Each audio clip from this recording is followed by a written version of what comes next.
I'm Atra Al-Nashar in Washington. President Trump putting pressure on the Federal Reserve to cut interest rates as he rolls out his sweeping tariff agenda that economists warn will increase prices on American consumers.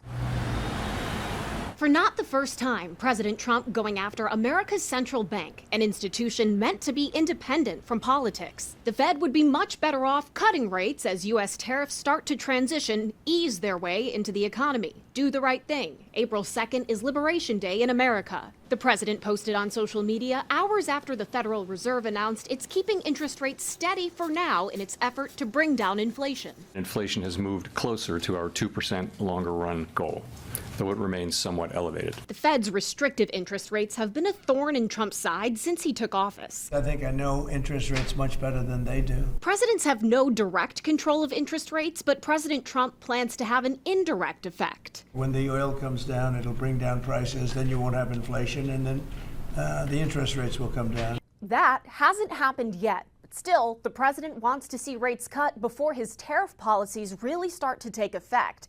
The vast majority of economists and executives predict tariffs will fuel inflation. Inflation was running around 2.5% for some time.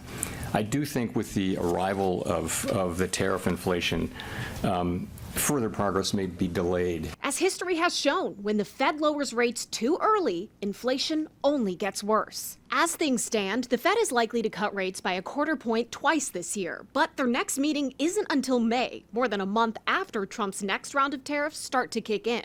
And rate cuts are never a sure thing. I mean, I don't know anyone who has a lot of confidence in their forecast. In the current situation, I just think its uncertainty is remarkably high. Chair Powell and his colleagues lowering expectations for economic growth this year as expectations for near-term inflation rise. Over at the White House, the Trump administration vows tariffs will ultimately make America more prosperous by onshoring manufacturing. President Trump acknowledges there may be some economic disruption before that happens.